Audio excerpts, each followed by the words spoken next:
शांति। 24 मार्च 2022 की साकार मुरली से होमवर्क। आज की मुरली से हम स्वमान लेंगे, मैं त्रिकालदर्शी हूँ।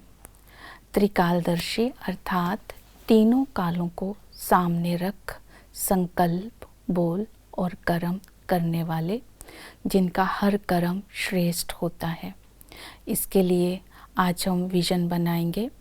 त्रिकालदर्शी की स्थिति के आसन पर विराजमान होकर आज तीसरे नेत्र से तीनों कालों में अपने श्रेष्ठ स्वरूप का बार बार साक्षात्कार करेंगे और अपने को देखेंगे परम धाम में मैं आत्मा सभी आत्माओं से अधिक तेजों में और आत्मा के झाड़ में बीज रूप बाप के साथ बैठी हूँ।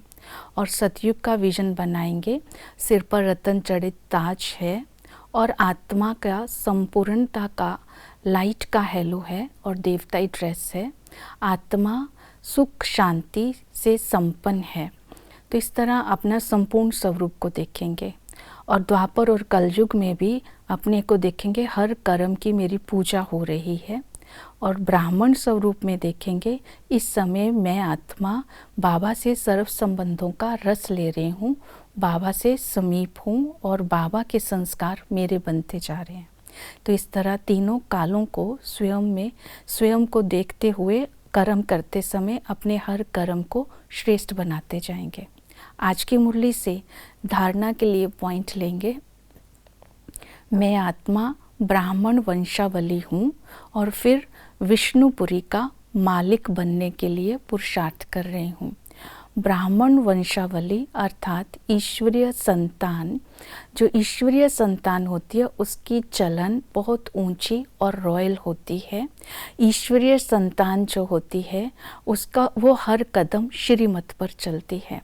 तो आज ब्राह्मण वंशावली के विशेषताओं को जीवन में धारण करेंगे। तो सदा ही अपने आप को आज सारा दिन खुश रखेंगे। खुश तभी रह सकेंगे अगर हमारी चलन रॉयल होगी। और रॉयल चलन उनकी होगी जो अपने आप को गुण और शक्तियों के खजानों से संपन्न अनुभव करेंगे। तो आज बाबा की याद से अपने को संपन्नता की अनुभूति में रहना है।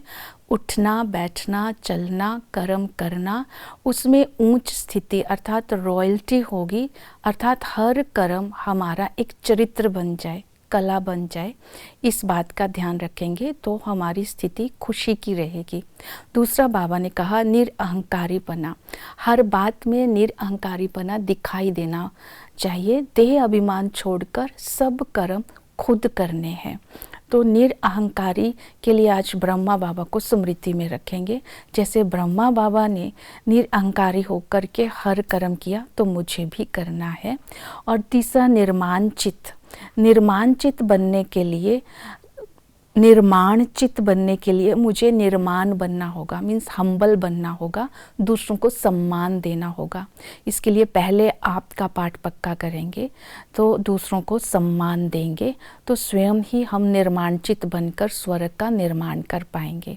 तीसरी विशेषता बताई पढ़ाई पर अटेंशन। जितना बाबा कहते हैं पढ़ेंगे और पढ़ाएंगे उतना ऊंच पद पाएंगे, क्योंकि पढ़ाई से, ज्ञान से आत्मा ना धोखा खाती है ना दुखी होती है और जिसके कारण हर कर्म श्रेष्ठ हो जाता है। और जब हमें पढ़ाई से नॉलेज मिलती है तो योग भी लगता है, तो योग से आत्मा पापों से मुक्त हो सकती है। तो इस तरह बाबा ने कहा सवेरे उठकर योग करने का शौक भी होना चाहिए और विचार सागर मंथन करेंगे तभी हम दूसरों को पढ़ा सकेंगे। तो इन बातों को धारणा में लाएंगे तभी हम विष्णुपुरी के मालिक बनेंगे। ओम शांति।